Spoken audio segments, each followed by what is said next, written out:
Vamos abrir as nossas Bíblias no livro de Jeremias, no capítulo de número 29 e no versículo de número 11. Jeremias 29, 11.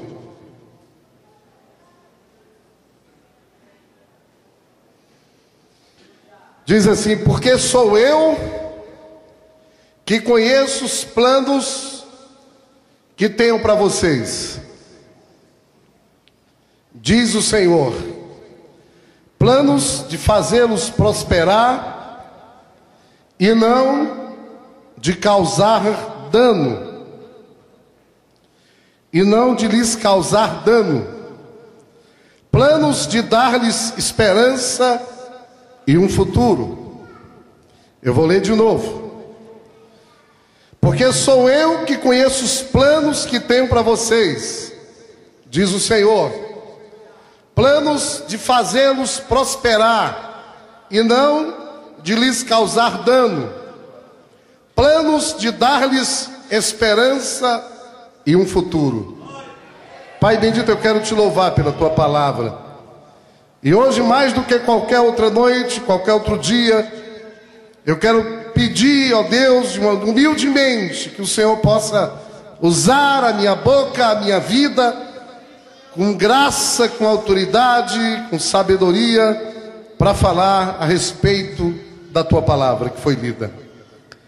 Que essa noite a tua palavra entre como espada de dois gumes, e que ela possa produzir alguma coisa dos nossos corações, que não seja mais um domingo em que nós nos reunimos aqui para cantar algumas músicas, para dar uma oferta qualquer e para ouvir uma palavra qualquer. Não, Senhor, que hoje à noite, que nós estejamos aqui, que a tua palavra produza em nós a mudança necessária, a começar pela minha vida, porque eu te oro em nome de Jesus. Amém. Glória a Deus.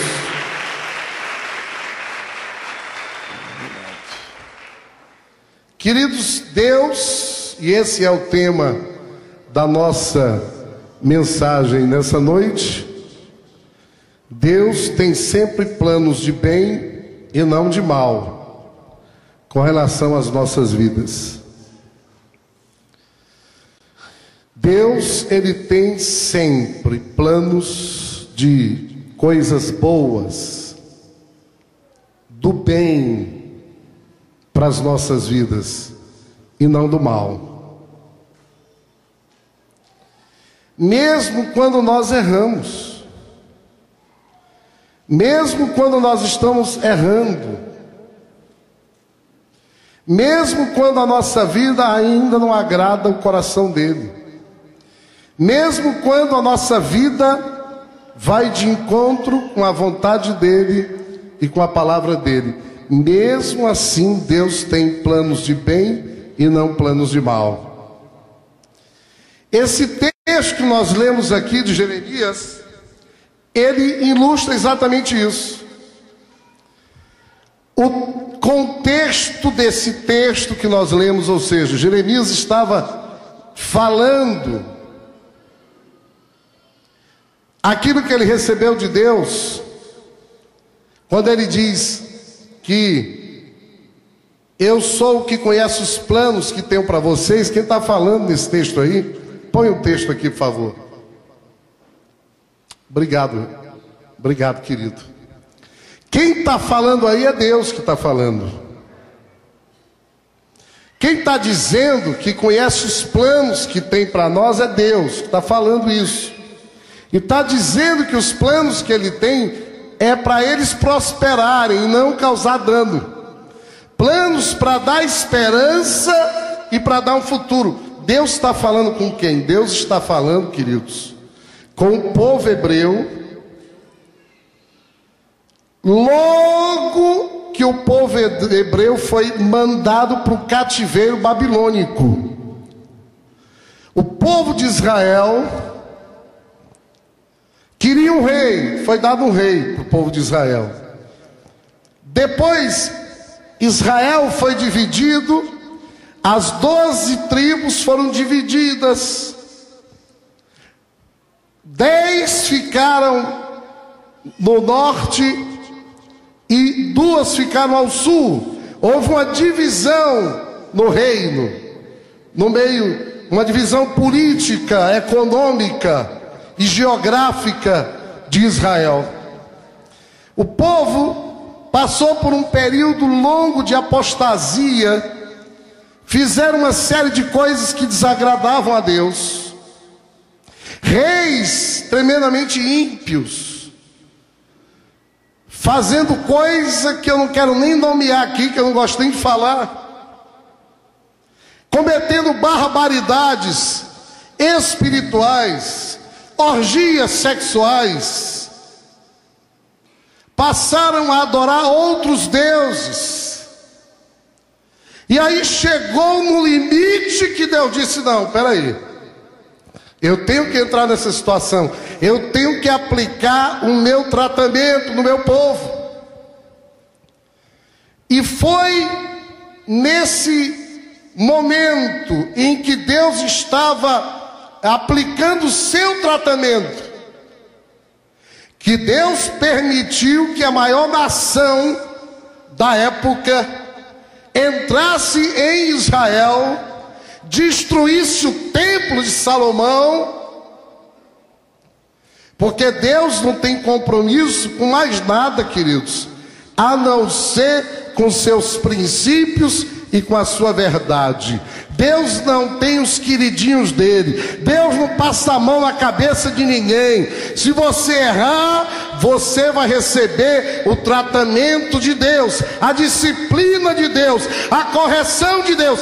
Mas mesmo no momento de correção, essa correção não virá para lhe destruir, essa correção não virá para fazer mal a você, mas para fazer bem, porque mesmo assim, os planos que Deus tem para mim e para você são planos de bem e não de mal, para lhe dar esperança e para lhe dar um futuro.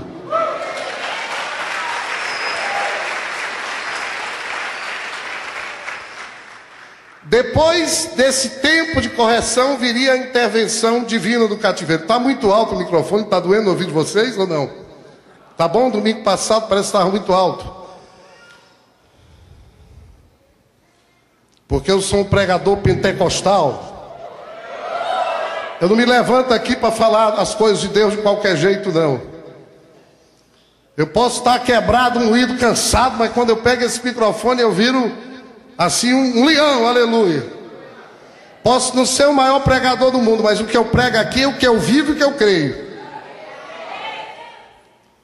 Então, depois desse tempo, ele tiraria o seu povo, após o povo dele aprender a buscá-lo e a invocá-lo. Era exatamente isso que estava no coração de Deus. Vamos ler o texto todo de Jeremias, capítulo 29, do 10 ao 14, diz assim. Jeremias 29, 10 a 14 diz: assim diz o Senhor: quando se completarem os 70 anos da Babilônia, eu cumprirei a minha promessa em favor de vocês, de trazê-los de volta para este lugar. Porque sou eu que conheço os planos que tenho de vocês, diz o Senhor, Jari, planos de fazê-los prosperar e não de lhes causar dano, planos de dar-lhes esperança e um futuro. Então vocês clamarão a mim, virão orar a mim, e eu os ouvirei, aleluia. Vocês me procurarão e me acharão, quando me procurarem de todo o coração. Eu me deixarei ser encontrado por vocês, declara o Senhor, e os trarei de volta do cativeiro. Eu os reunirei de todas as nações e de todos os lugares para onde eu os dispersei, e os trarei de volta para o lugar de onde os deportei, diz o Senhor. Glória a Deus. Queridos, para o povo de Israel, parecia que Deus não estava mais abençoando. Mas ele enfatiza que tudo aquilo era para o bem deles. Parece às vezes, queridos, que Deus não está mais abençoando as nossas vidas como antes. Outras vezes parece que Ele esqueceu-se de nós. Mas eu quero afirmar em nome de Jesus: Deus sempre quer o nosso bem. Ele jamais intentará o mal contra nós, pois Ele nos ama profundamente.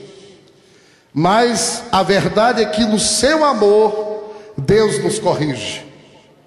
No amor dele, Deus nos corrige. Engraçado que durante todo o Velho Testamento, o povo era instruído a louvar a Deus, louvar o Senhor, dizendo assim: o Senhor é bom e a sua benignidade dura para sempre. Em Israel, os pequenininhos, os miúdos, as crianças, desde pequeno, eles eram ensinados a recitar isso: que o Senhor é bom e a sua benignidade dura para sempre. Aleluia!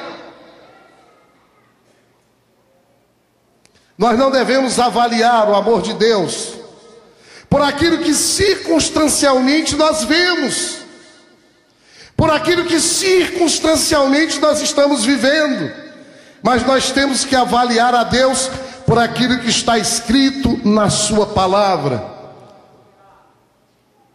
Para muitos cristãos, o que Deus chama de tratamento, esses cristãos chamam de abandono. Tem situações que você pode estar aí, querido, se sentindo abandonado por Deus, se sentindo tadinho, que nada dá certo. Mas se isso está acontecendo na sua vida, é para tratar a sua vida, é Deus permitindo, para que você seja tratado do seu caráter, que ainda precisa ser reformado.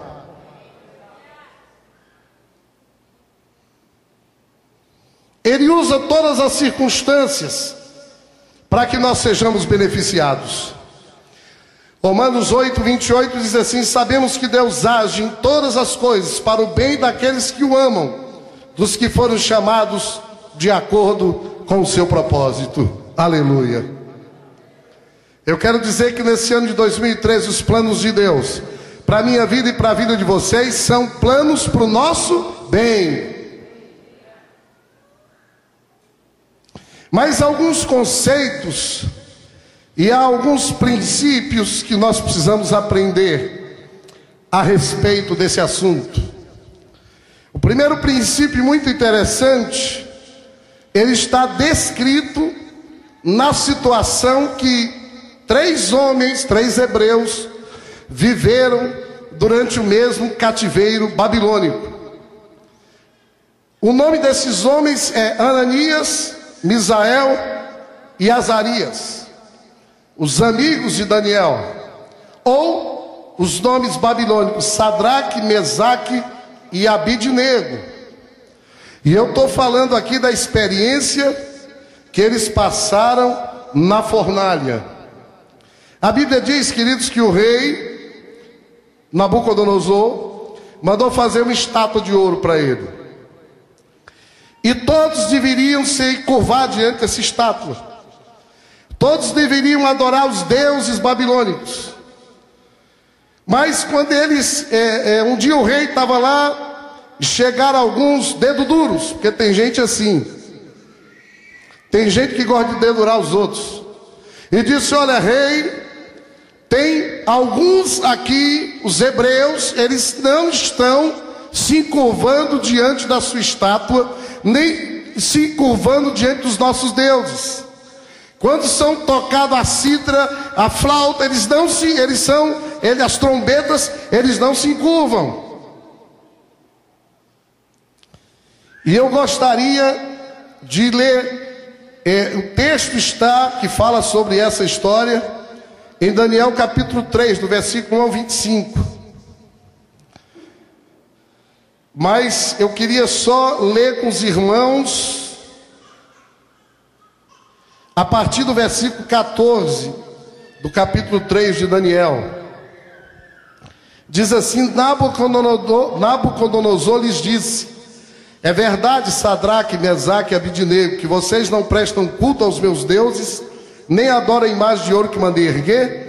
Pois agora, quando vocês ouvirem o som da trombeta, do pífaro, da cítara, da harpa, do saltério, da flauta dupla e toda espécie de música, se vocês se dispuserem a prostrar-se em terra e adorar a imagem que eu fiz, será melhor para vocês. mas se não adorarem, serão imediatamente atirados numa fornalha em chamas. E que Deus poderá livrá-los das minhas mãos? Sadraque, Mesaque e Abidnego responderam ao rei: ó Nabucodonosor, não precisamos defender-nos diante de ti. Se formos atirados na fornalha em chamas, o Deus a quem prestamos culto pode livrar-nos, e ele nos livrará das tuas mãos, ó rei.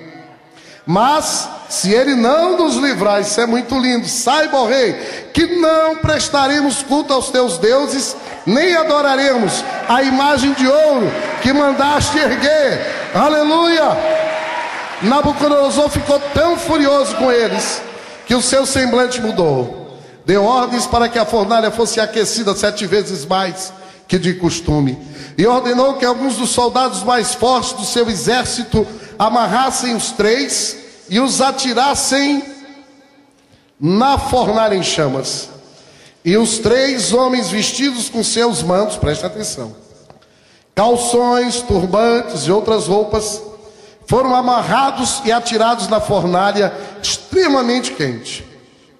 A ordem do rei era urgente, a fornalha estava tão quente que as chamas mataram os soldados que levaram Sadraque, Mesaque e Abidnego. Então presta atenção, eles foram amarrados, glória a Deus, e foram colocados na fornalha amarrados. Presta atenção. Mas logo depois o rei, alarmado, levantou-se e perguntou aos seus conselheiros: não foram 3 os homens amarrados que nós atiramos no fogo? E eles responderam: sim, ó rei. E o rei exclamou: olhem, estou vendo 4 homens desamarrados, ilesos, andando pelo fogo, e o quarto se parece com um filho dos deuses. Me diga aqui uma coisa, pode aplaudir, esse texto é lindo. Me diga aqui uma coisa, fornalha, uma vez teve um incêndio ali perto aonde o Rio mora. Logo que a gente, no 1º dia de janeiro do ano de 2011, lá ali na cidade de 2000, quem está lembrado desse incêndio que houve lá? E eu fui lá, gente, é quente, esse negócio de fogo é negócio que esquenta, viu? Eu nunca tinha sentido o que é o fogo mesmo, daquele dia eu senti. Porque a experiência que eu tinha com fogo era com palito de fósforo, né, com a chama de um fogão, né? Mas eu vi o que é fogo de verdade quando eu passei, e olha que o bombeiro já tinha apagado, era só aquele... Mas é quente, gente. Presta atenção. Colocaram 3 amarrados lá e mandaram 7 vezes mais aquecer aquela fornalha. Eu pergunto uma coisa para vocês: qual foi a única coisa que queimou naquela fornalha? As amarras. Eles não foram queimados.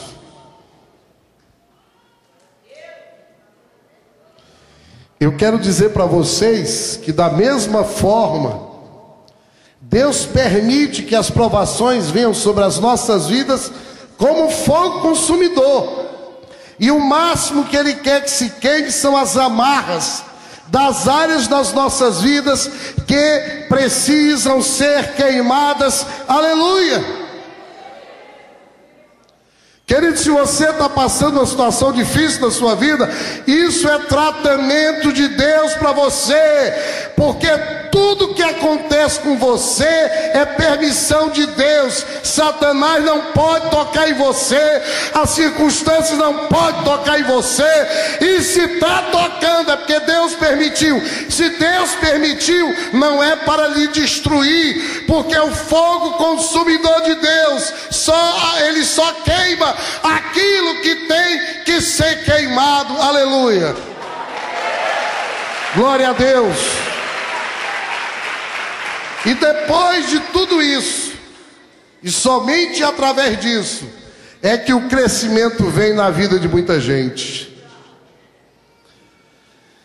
Muitas vezes, presta atenção no que eu vou dizer, muitas vezes você ainda não foi abençoado na dimensão que Deus quer, porque há áreas do seu caráter que precisam ser tratadas. Vocês sabiam disso?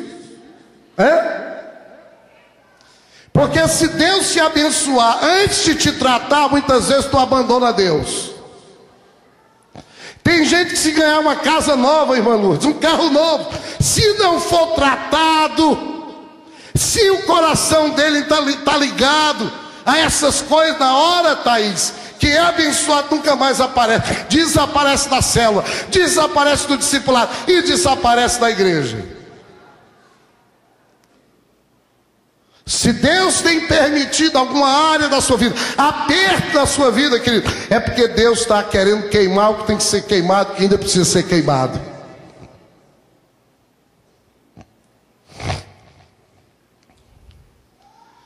Tem o exemplo de José diante das provações. Depois de passar por tudo que passou, veja o que ele disse para os seus irmãos em Gênesis 50, versículo 20. Ele diz assim: vocês planejaram mal contra mim, mas Deus o tornou em bem, para que hoje fosse preservada a vida de muitos. Queridos, até mesmo quando o diabo ou outras pessoas intentam mal contra nós, Deus reverte esse mal em bem. Em Hebreus 12, 29, diz o seguinte: pois o nosso Deus é fogo consumidor. E muitas pessoas não entendem a revelação de Deus como fogo consumidor. Queridos, Deus executa o seu juízo sem deixar de ser amoroso. Porque muitas pessoas acham que ser fogo consumidor é ser destruidor, e não é. Porque Deus quer o nosso bem quando Ele se revela como fogo consumidor. E o princípio é que o fogo não consome todas as coisas em nós, apenas as que são consumíveis.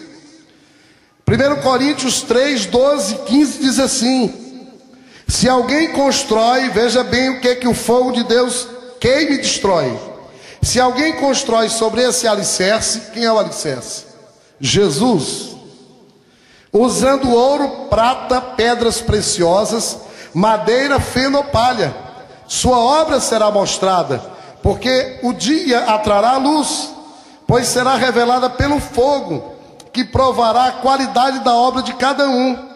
Se o que alguém construiu permanecer, esse receberá recompensa. Se o que alguém construiu se queimar, esse sofrerá prejuízo. Contudo será salvo, como alguém que escapa através do fogo. Veja aqui que o fogo só queima aquilo que é perecível. Se as obras que nós estamos fazendo é de prata, é de ouro ou pedra preciosa, como diz aqui a Bíblia, elas não vão ser queimadas, sim ou não?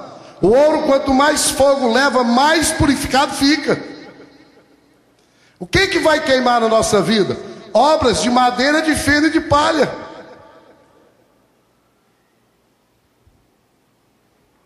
No Velho Testamento, queridos, Elias teve uma situação que orou 2 vezes, e desceu fogo do céu e queimou os homens que estavam perseguindo Elias. Já no Novo Testamento teve uma situação que Tiago e João quiseram imitar Elias, quando Jesus não foi recebido numa aldeia de samaritanos, e eles propuseram orar para que descesse fogo do céu e os consumisse. Veja o que está escrito em Lucas 9, 55 e 56. Mas nessa situação aqui, Jesus os repreendeu. Mas Jesus, voltando-se, os repreendeu dizendo: vocês não sabem de que espécie de espírito vocês são, pois o Filho do Homem não veio para destruir a vida dos homens, mas para salvá-los. E foram para outro povoado.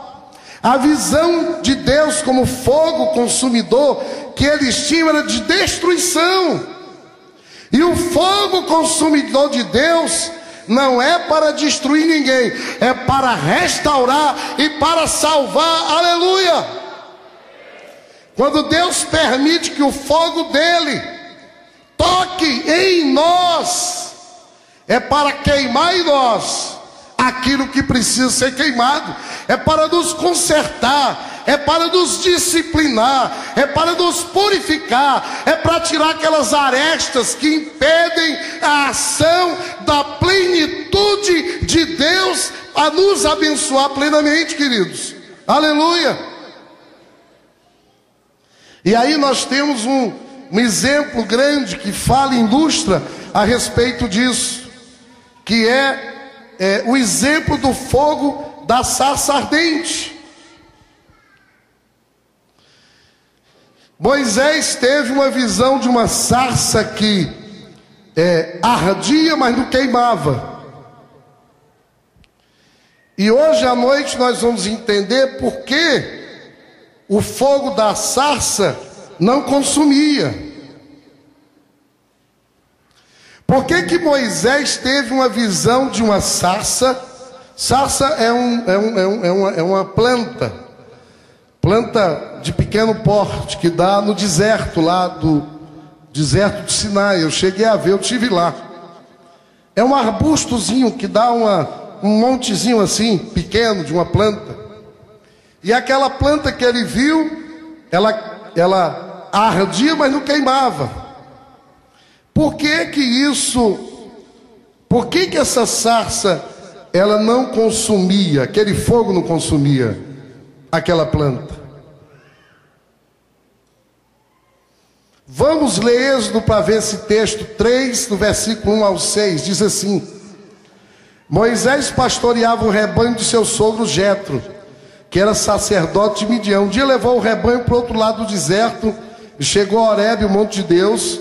Ali o anjo do Senhor lhe apareceu numa chama de fogo que saía no meio de uma sarça. Moisés viu que, embora a sarça estivesse em chamas, não era consumida pelo fogo. Que é impressionante, ele pensou. Por que a sarça não se queima? Vou ver isso de perto. O Senhor viu que ele se aproximava para observar, então, do meio da sarça, Deus o chamou: Moisés, Moisés. Ele disse: eis-me aqui. Então disse Deus: não se aproxime, tire as sandálias dos pés, pois o lugar em que você está é terra santa. Disse ainda: eu sou o Deus de seu pai, o Deus de Abraão, o Deus de Isaque, o Deus de Jacó. Então Moisés cobriu o rosto, pois teve medo de olhar para Deus. Queridos, por que essa sarça, ela não consumia? Ela ardia, mas não queimava. Para nós entendermos o texto que nós lemos, para nós entendermos o princípio que está nessa sarça, nós temos que fazer uma retrospectiva da vida do próprio Moisés.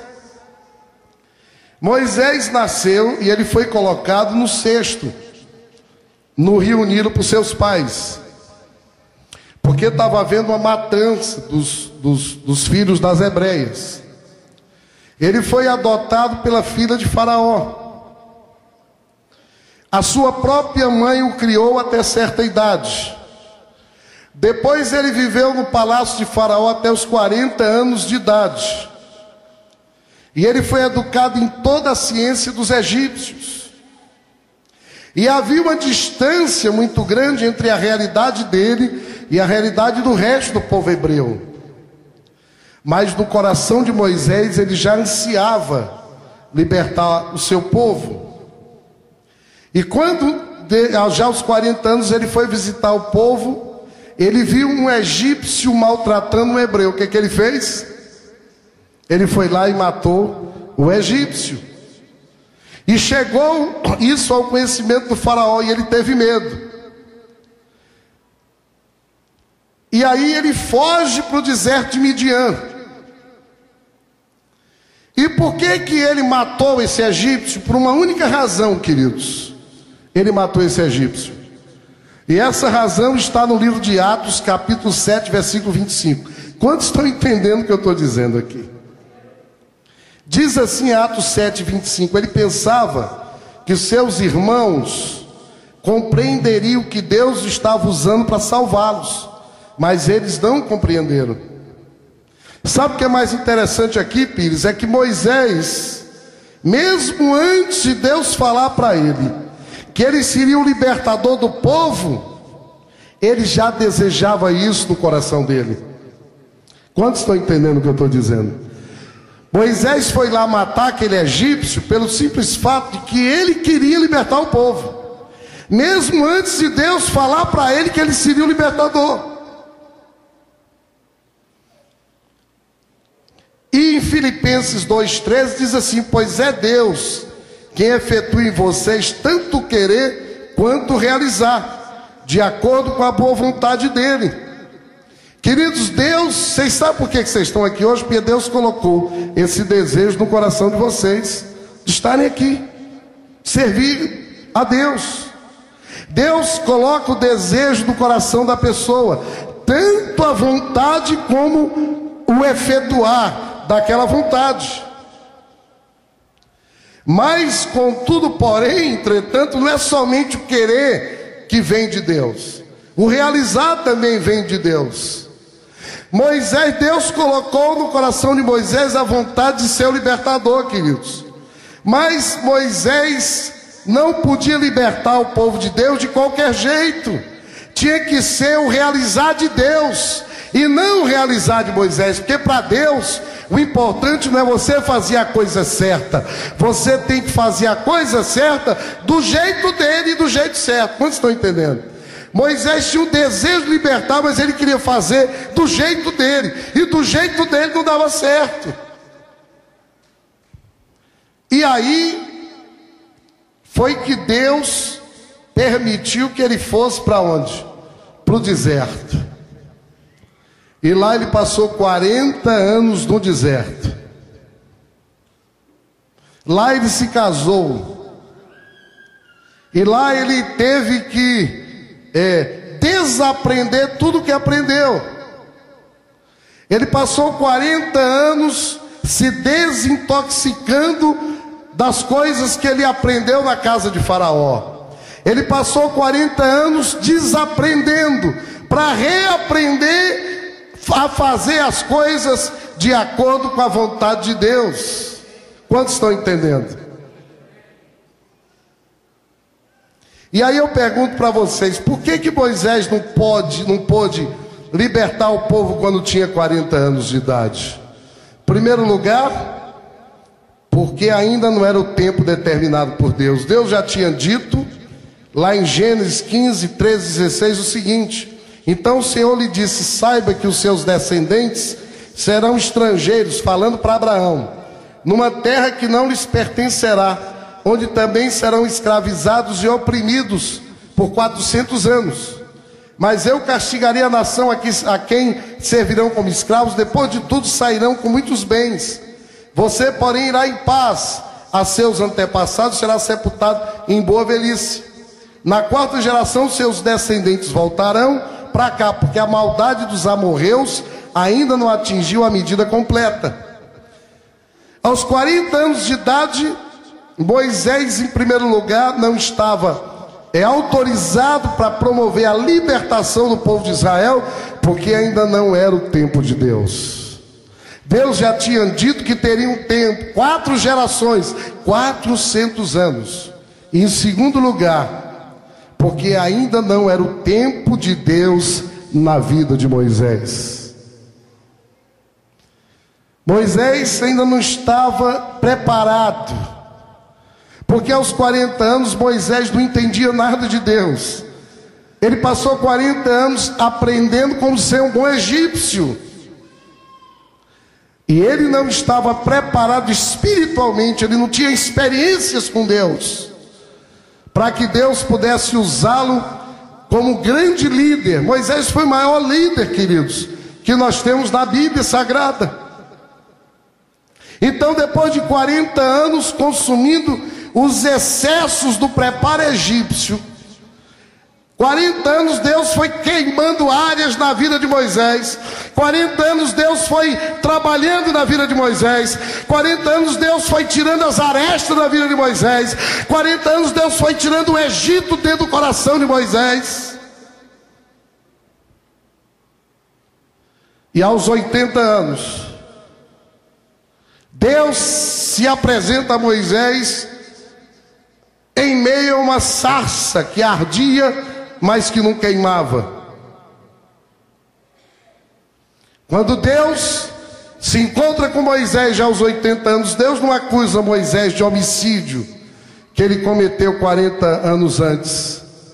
Porque a revelação de Deus, queridos, do fogo da sarça, não é uma revelação para destruir com ninguém, e sim é uma revelação para restaurar. Porque a mensagem do Evangelho não é para lhe destruir, mas é para lhe ensinar, é para lhe corrigir e para lhe restaurar. Aleluia! Engraçado é que Deus pede para ele tirar as sandálias dos pés. Ele diz: Moisés, tira as tuas sandálias dos pés. Deus queria que Moisés pisasse aquela terra que era santa, porque Deus queria que Moisés tivesse a essência da santidade de Deus. O propósito de Deus ali foi mostrá-lo que o fogo somente consome enquanto há coisas para serem consumidas. Aquela sarça ali ardendo consumia, porque o que tinha que ter sido consumido na vida dele, os 40 anos já tinha consumido. Aleluia! Quantos entenderam esse princípio da sarça ardente? E eu pergunto para os irmãos: a sarça ardente na vida de vocês está só ardendo ou ainda precisa consumir muita coisa? Porque em todos os tratamentos Deus quer o nosso bem. Se eu tiver aberto para o tratamento que Deus tem para a minha vida, aquele tratamento só vai resultar em coisas boas para mim. Em Isaías 42:3 diz assim: não quebrará o caniço rachado e não apagará o pavio fumegante, com fidelidade fará justiça. Deus não quebra a cana que já está, não esmaga a cana que está quebrada, querido, nem ele apaga o pavio que fumega. E nós podemos sim lucrar nas nossas perdas.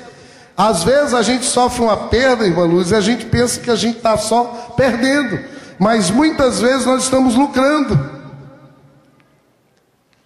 Tem uma experiência de Isaac, que era filho de Abraão. Isaac, dos três, Abraão, Isaac e Jacó, os três patriarcas, o mais inexpressivo foi Isaac. E a Bíblia diz que teve um momento na vida dele que ele começou a abrir os poços, reabrir os poços que o pai dele tinha aberto. Isaac, ele foi filho de Abraão, que estava andando apenas nos passos do seu pai. E aí veio uma perseguição na vida dele, que não permitiu que ele reabrisse esses poços. Sabe para quê? Porque Deus não queria que ele reabrisse os poços do pai dele. Deus queria que ele abrisse novos poços. Então, em meio às nossas perdas, nós podemos e devemos sair lucrando. A Bíblia fala que Paulo sofreu um naufrágio perto da ilha de Malta. Quantos aqui já sofreram naufrágio? Hein? Alguém aqui já esteve no meio do mar olhando assim, segurando só num pedaço de pau e olhando para os quatro cantos só vendo água? Hein? Deus me livre dessa situação. Eu nem gosto de assistir filme assim de tragédia, sabia disso? Eu não gosto não, só gosto de assistir filme de coisa boa, que eu não gosto de assistir filme de tragédia. Me dá uma coisa ruim quando eu assisto. Mas a Bíblia diz que Paulo naufragou. Isso é perda ou é ganho, aparentemente? Hein? Alguém está no meio do mar segurando só num pedacinho de tábua. A Bíblia diz que em virtude dessa perda, Paulo chegou na ilha de Malta. Quando chegou lá, foi picado por uma serpente. Alguém já foi picado por cobra aqui? Já teve para morrer? Uma picada de cobra? Isso é perda ou é lucro? A Bíblia diz que Deus preservou a vida de Paulo miraculosamente, aleluia. E através da presença dele lá, desse milagre que Deus fez, Paulo pregou para toda a ilha de Malta e aquele povo creram no nome de Jesus. Aleluia! Então nós podemos lucrar nas nossas perdas. A Bíblia diz que Paulo e Silas, eles expulsaram o espírito de adivinhação de uma moça. E aquele espírito de adivinhação da moça trazia lucro para as pessoas daquela cidade. E Paulo e Silas foram presos. Alguém já esteve aqui preso, gente? Deve ser uma coisa muito ruim, estava amarrado. Eles começaram a murmurar ou estavam adorando a Deus naquela prisão? Começaram a adorar a Deus. A Bíblia diz que veio um terremoto, aleluia. E eles foram soltos, e através disso o carcereiro e a casa inteira do carcereiro aceitaram a Jesus e foram morar eternamente no céu, aleluia.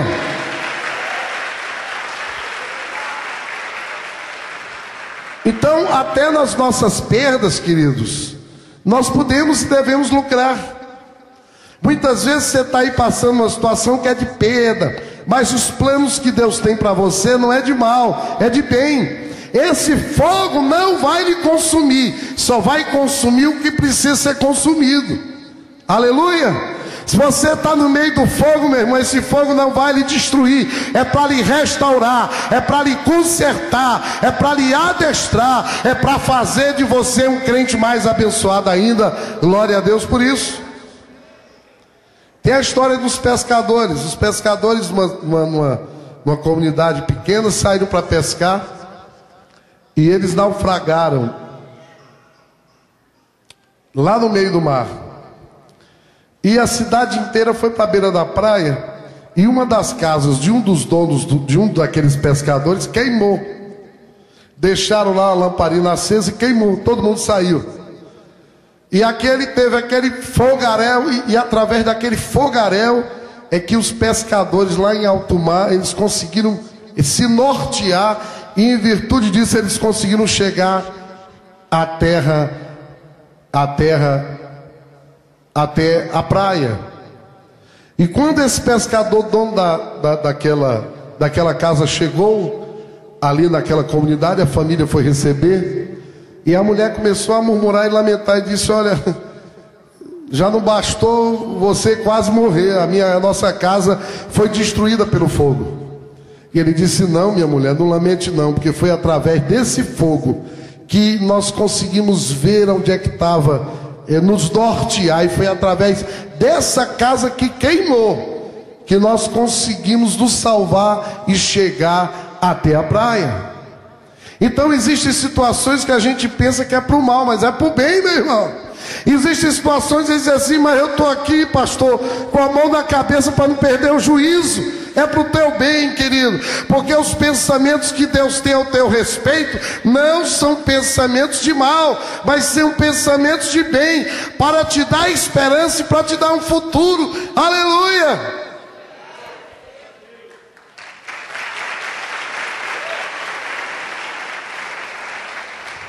Agora, nós temos que compreender a correção de Deus. No Salmo 119, versículos 67 e 71, diz assim: antes de ser castigado, eu andava desviado, mas agora obedeço a tua palavra. O 71, foi bom para mim ter sido castigado, para que aprendesse os teus decretos. Aleluia. Foi-me bom ter sido castigado, irmã Lourdes. Eu passei 6 anos desviado e recebi o castigo de Deus, a disciplina de Deus. Mas se não fosse devido a essa disciplina, eu não estaria aqui hoje à noite. Então, faço minha as palavras do salmista: foi-me bom ter sido castigado, aleluia, para que aprendesse os teus decretos. Queridos, às vezes Deus corrige as nossas motivações, mesmo quando nós estamos fazendo a coisa certa, mas com a motivação errada. Em Hebreus 12, de 5 a 11, diz assim: vocês se esqueceram da palavra de ânimo que ele lhes dirige como a filhos. Meu filho, não despreze a disciplina do Senhor, nem se magoe com a sua repreensão, pois o Senhor disciplina a quem ama e castiga todo aquele a quem aceita como filho. Suportem as dificuldades, recebendo-as como disciplina. Deus os trata como filhos. Ora, qual o filho que não é disciplinado por seu pai? Se vocês não são disciplinados e a disciplina é para todos os filhos, então vocês não são filhos legítimos, mas sim ilegítimos. Além disso, tínhamos pais humanos que nos disciplinavam e nós os respeitávamos. Quanto mais devemos submeter-nos ao Pai dos Espíritos, para assim vivermos. Nossos pais nos disciplinam por curto período, segundo lhes parecia melhor. Mas Deus nos disciplina para o nosso bem, para que participemos da sua santidade. Nenhuma disciplina parece ser motivo de alegria no momento, mas sim de tristeza. Mais tarde, porém, produz frutos de justiça e paz para aqueles que por ela foram exercitados. Queridos, nunca permita que o diabo sugira que Deus está contra você. Os planos de Deus para a minha vida e para a sua vida sempre são os melhores. Deus quer que nós desfrutemos, queridos, de toda a sua plenitude. Se você entrou hoje à noite aqui e está passando por um aperto na vida, e estava até duvidando já, querendo desistir, querendo dar as costas para Deus, saiba que essa dificuldade que você está passando, querido, não é para a sua destruição, mas é para a sua correção. Porque os planos que Deus tem para a minha vida e a vida de vocês são coisas muito excelentes. Se Deus ainda não permitiu, é porque o fogo consumidor dele ainda precisa queimar algumas amarras que ainda estão dentro de cada um de nós. Ainda está precisando Deus queimar áreas do nosso caráter que precisam ser mudadas, precisam ser transformadas. Vamos ficar de pé na presença do Senhor. E hoje à noite eu precisava que os irmãos pudessem ser extremamente sinceros com vocês mesmos, transparentes com vocês mesmos. E eu queria, enquanto nós adoramos a Deus, saber se é uma oportunidade que você tem que olhar para dentro de você mesmo. Se você está passando por algum aperto na vida, querido, e hoje à noite você teve essa revelação que é Deus que está permitindo isso acontecer, e que você ainda não, assim como Moisés aos 40 anos, você ainda não está preparado para viver todo o sonho que Deus tem para você. Chegou a hora, querido, de você abrir seu coração, porque só depende de você, de você dizer: Senhor, eis-me aqui. Eu quero ser nas tuas mãos como um vaso. Eu quero que toda obra de palha, de madeira e de feno que há em mim possa ser consumida. Eu quero, Senhor, nessa noite abrir o meu coração para Ti, para que o Senhor possa trabalhar no meu caráter, possa permitir que o fogo consumidor dele possa queimar as amarras, para que eu possa ser uma pessoa realmente livre. Eu quero dizer uma coisa para os irmãos, que esse texto da fornalha e dos três, ele é lindo demais. Pode ser que Deus tenha permitido que inimigos tenham se levantado contra a tua vida, querido. Mas fica tranquilo, que a única coisa que pode acontecer com você, se você tiver a boa atitude, é que os excessos de você mesmo, do seu ego, do seu egoísmo, do seu achismo, dos princípios que estão dentro da tua cabeça, que o mundo colocou, esses precisam ser queimados pelo poder do fogo consumidor do nosso Deus. Mas Ele não vai te queimar para tu virar um tição, não. Ele quer te queimar para que a glória dele resplandeça em você. Assim como a glória dele, quando Moisés desce daquele monte, a glória de Deus resplandecia no seu rosto, porque na vida dele não havia mais nada que precisasse passar pelo fogo consumidor de Deus. E agora o único fogo que resplandecia nele era o fogo da glória de Deus, que resplandecia do seu rosto. E o escritor de Hebreus diz que assim como aconteceu com Moisés, nós estamos também diante de Deus com o rosto descoberto, para que o fogo de Deus possa queimar na minha vida e na vida de vocês aquilo que precisa ser queimado, para que nós possamos alcançar a plenitude, irmãos, da vontade perfeita de Deus para a nossa vida. Se hoje à noite, depois de 55 minutos que eu estou aqui pregando hoje à noite, se você entendeu esse princípio, se isso rasgou dentro do seu coração, se calou forte dentro de você, se você se convenceu que precisa ter mudança na sua vida, de que você precisa passar pela disciplina de Deus, que não vem para destruir, porque o mundo ele derruba e esmaga para lhe deixar no pó. Deus, quando lhe quebra para lhe restaurar, para fazer você uma pessoa melhor.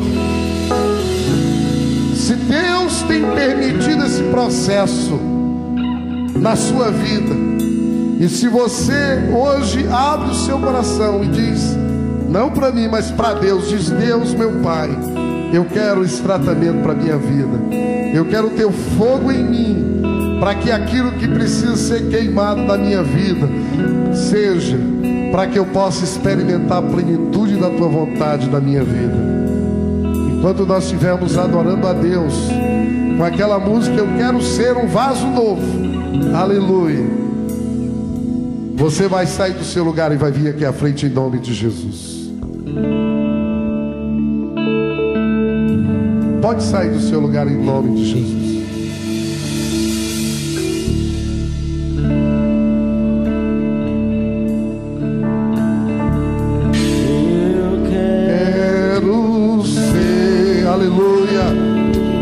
Glória a Deus, Senhor amado, como vaso das... Pode sair do teu lugar em nome de Jesus.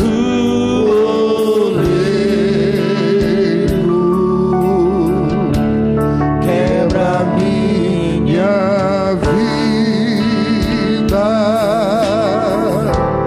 e faz-a de novo.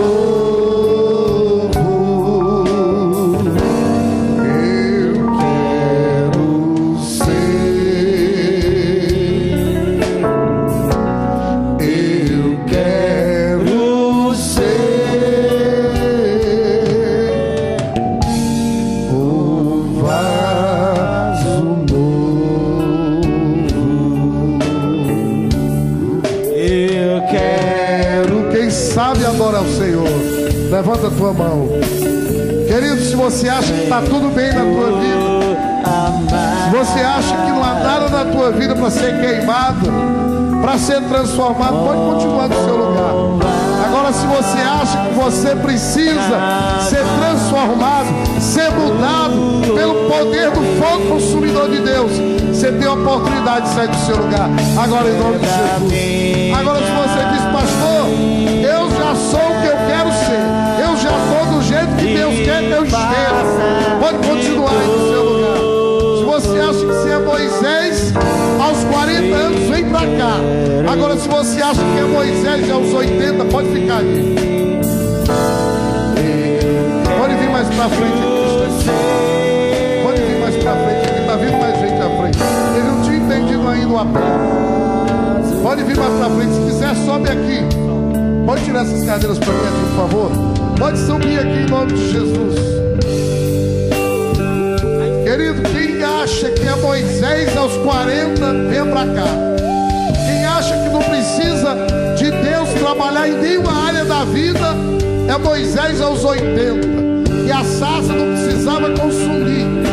Ela só ardia, mas não consumia. Porque não havia mais nada na vida de Moisés para ser consertado, para ser ajeitado. Agora, se há alguma coisa para ser consertada na sua vida, sai do teu lugar agora. Em nome de Jesus. Pode subir aqui para cima.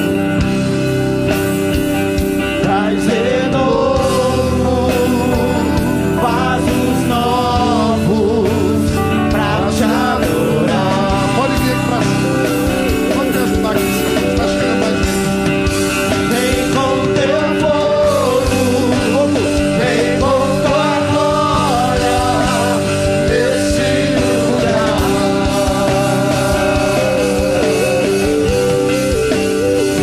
Traz renovo, vasos novos pra te adorar. Pode vir aqui à frente. Pode subir aqui. Meu coração, Aleluia. Quem sabe adora a Deus. é tua presença. Aleluia. Meu coração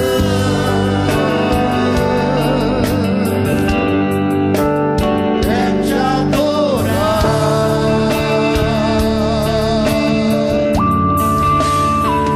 Seu tropiço,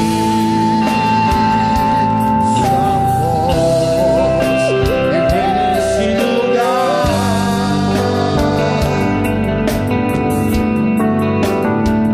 Seu tropiço,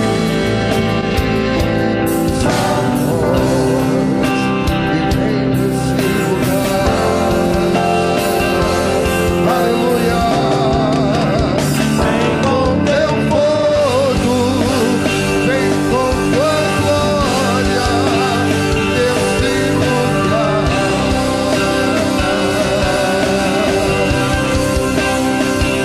Traz renovo, vasos novos pra te adorar. Mais uma vez, aleluia. Fogo, vem com tua glória nesse lugar.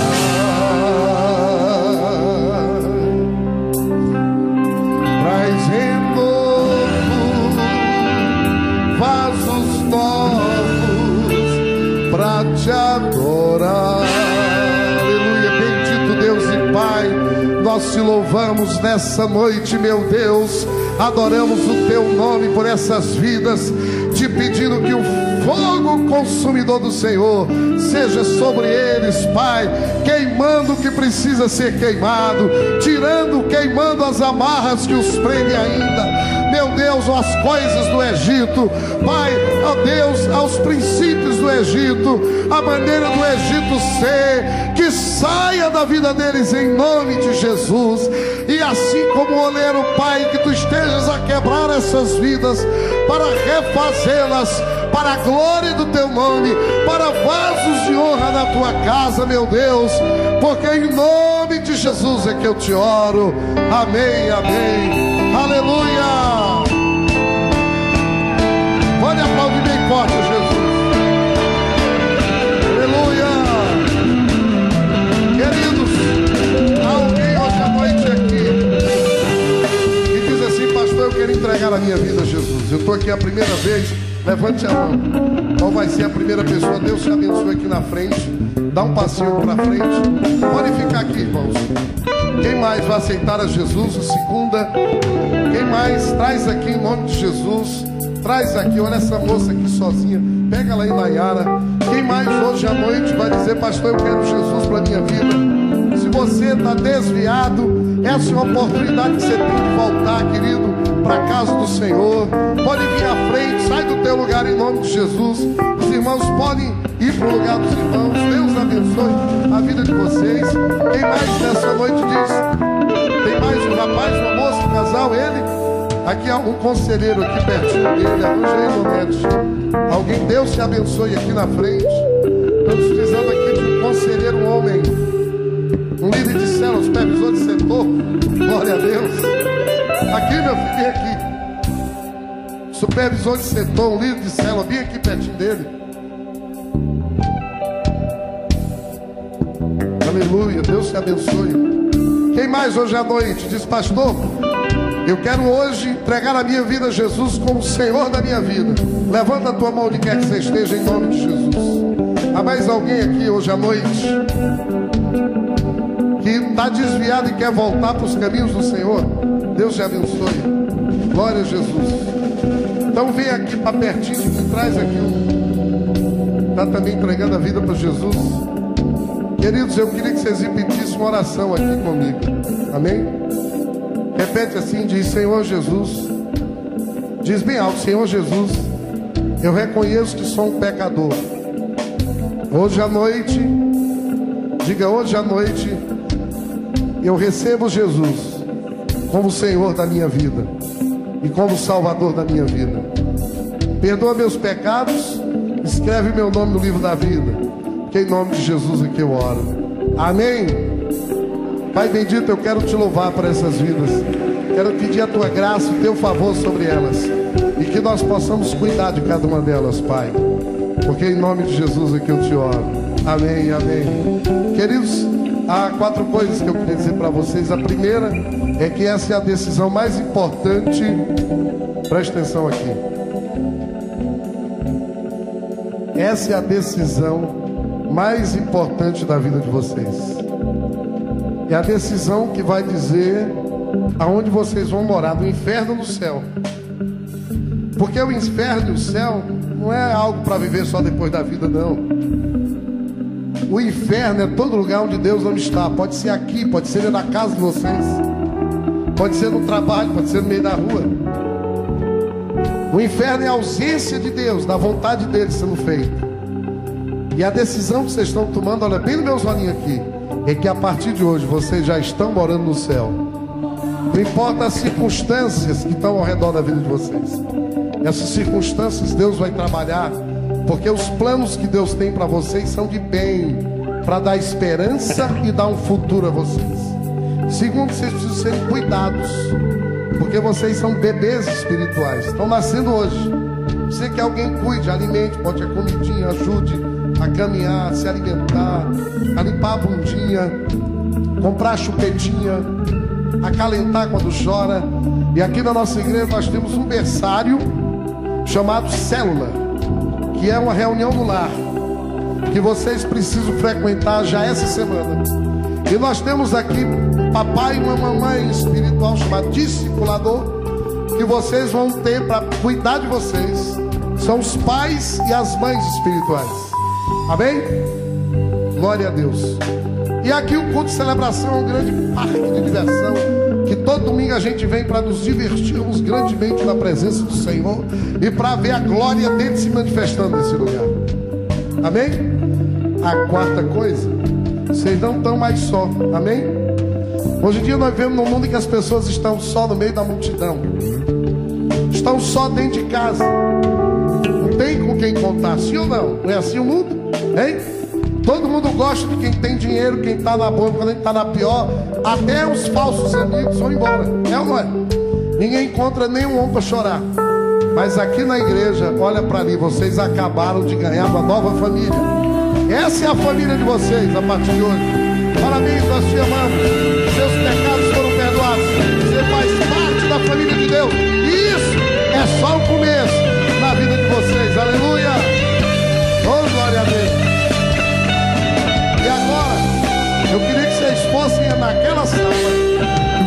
vão pegar o endereço de vocês, amém? Vamos ficar de pé.